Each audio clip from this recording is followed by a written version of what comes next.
Overall FMCG માટે એક view કુશલ, કારણ કે જે રીતે ગઈકાલે માર્કેટ ઇનફેક્ટ જ્યારે ઘટી રહ્યું હતું ત્યારે પણ એક મજબૂતી આ સેક્ટરના કંપનીઓ આપણને બતાવી રહી હતી. નિફ્ટી એફએમસીજી ઇન્ડેક્સ પણ તમે જુઓ, ક્લોઝિંગ તો 2%ની જબરદસ્ત મજબૂતી સાથેનું આપ્યું છે.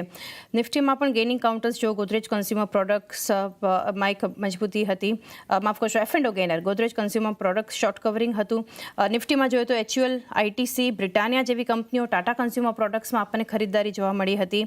કઈ રીતે ઓવરઓલ આ સ્પેસ માટે આટલી મજબૂતી તરફ છે તો ત્યારે કોઈ એન્ટ્રીની તક રહેશે? મને લાગે છે એફએમસીજી એક કાઉન્ટર છે જેમાં ડેફિનેટલી અત્યારે ઇન્વેસ્ટેડ રહેવું જોઈએ. સ્પેશિયલી બીકોઝ અત્યારે માર્કેટમાં જે રીતે એક પેસિમિઝમની સાઇન્સ અરાઇઝ થાય છે. તો આવા સિચ્યુએશનમાં મને લાગે છે એક ડિફેન્સિવ કાઉન્ટર રાખવું સારું છે. અને again it is showing some sort of momentum.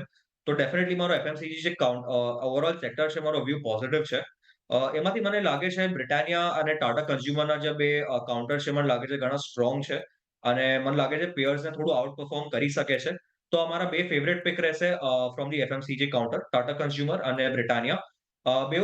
બેઉ સેક્ટર બેઉ કાઉન્ટરમાં મને લાગે છે અહીંયાથી પોટેન્શિયલ અપસાઇડ છે 8 થી 12%ની. ઓકે, તો ટાટા કન્ઝ્યુમર પ્રોડક્ટ્સ, બ્રિટાનિયા જેવા કાઉન્ટર્સ હાલ એક ફોકસ હોવો જોઈએ.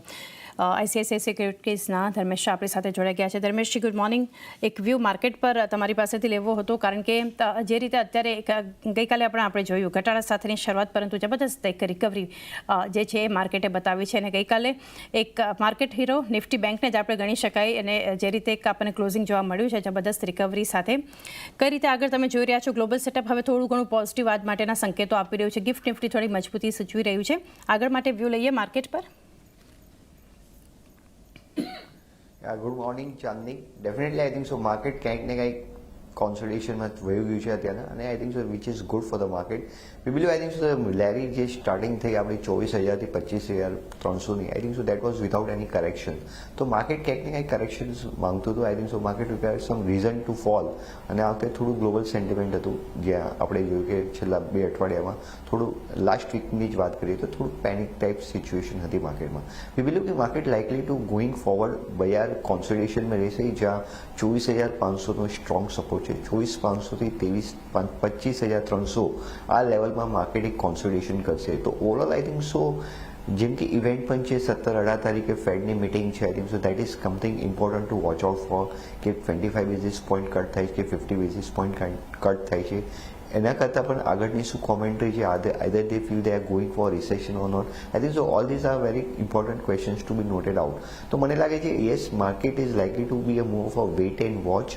અને બીજું એક છે કે સપ્ટેમ્બર હિસ્ટોરિકલી અગર તમે જો તો has been always bin a more volatile month four the market. And આ વોલેટિલિટીમાં હંમેશા એક વસ્તુ જોવામાં આવી છે કે જે બી આ ફોલમાં કરેક્ટિવ ફેઝમાં બાય કર્યું છે, તો નેક્સ્ટ 2 to 3 મંથ્સ, કહેવાનો મતલબ છે October, November, December, most of the times market has given the positive return wait of next quarter. તો we believe I think so the current corrective phase જે પણ માર્કેટમાં આવે છે આ એક અચ્છી સારી બાઇંગ ઓપોર્ચ્યુનિટી છે. મે બી 24,500ની જે આપણે સપોર્ટની વાત કરી can get breach and we can revisit 24,300, 200, no doubt in that. But that again we believe is a buying opportunity, કારણ કે structurally we are into the positive note. Yes, corrections are part and parcels, તો આવશે ને જશે, પણ આ corrective ફેઝમાં quality stocks ઉપર ડેફિનેટલી ફોકસ કરવું જોઈએ, કારણ કે આગળ જઈને અમને લાગે છે કે market should be moving towards much higher targets. But near ટર્મમાં વાત કરીએ તો yes, definitely market can remain under pressure.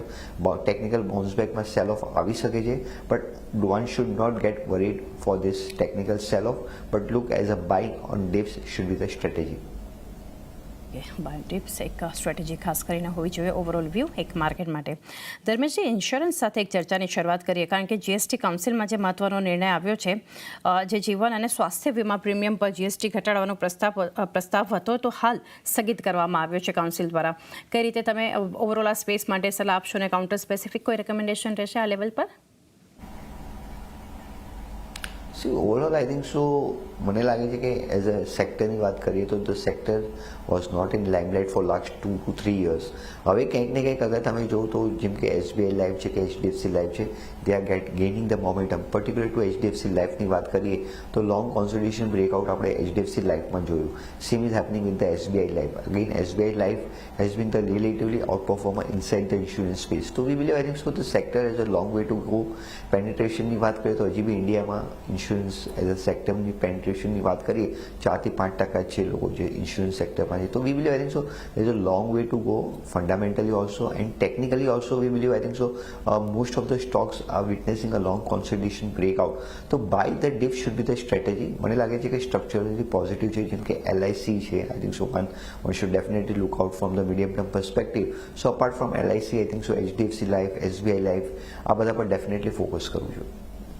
By on dips અને એક સ્ટ્રેટેજી હોવી જોઈએ. Stocks like LIC, HDFC life, SBI life એક ફોકસમાં હોવા જોઈએ. 1.5 મિનિટનો સમય બાકી છે. સ્ટોક્સ પર નજર કરી લઈએ થોડી. તો ઇન્સ્યોરન્સ કંપનીઓ ખાસ ફોકસમાં રહેશે. આપણે કુશલ અને ધર્મેશજી બંને સાથે ચર્ચા કરી છે.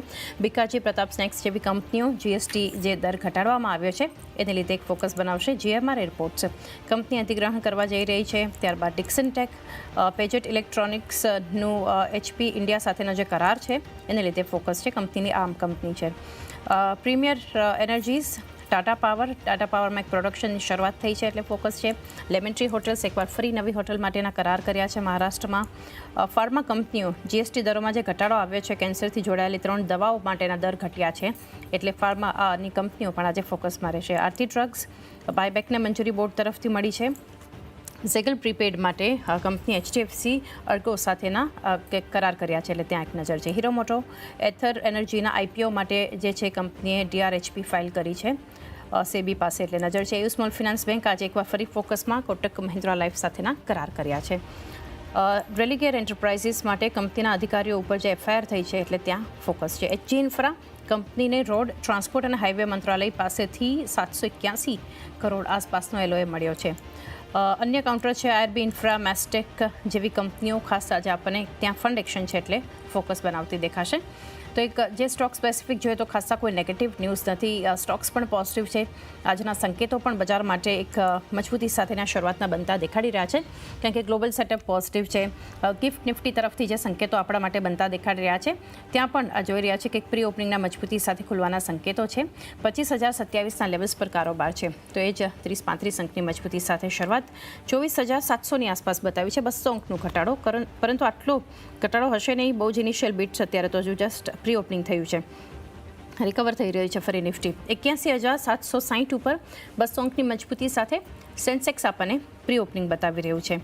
સ્ટોક સ્પેસિફિક થોડી નજર કરી લઈએ કે જે સ્ટોક્સ અત્યારે વધી રહ્યા છે પ્રી ઓપનિંગમાં. નેસ્લે ઇન્ડિયા અત્યારે પ્રી ઓપનિંગમાં ખરીદદારી બતાવી રહ્યું છે. Apollo hospital, hero મોટોકોર્પ, SBI life આ સ્ટોક્સ છે કે જ્યાં આપણને એક મજબૂત શરૂઆત થઈ છે.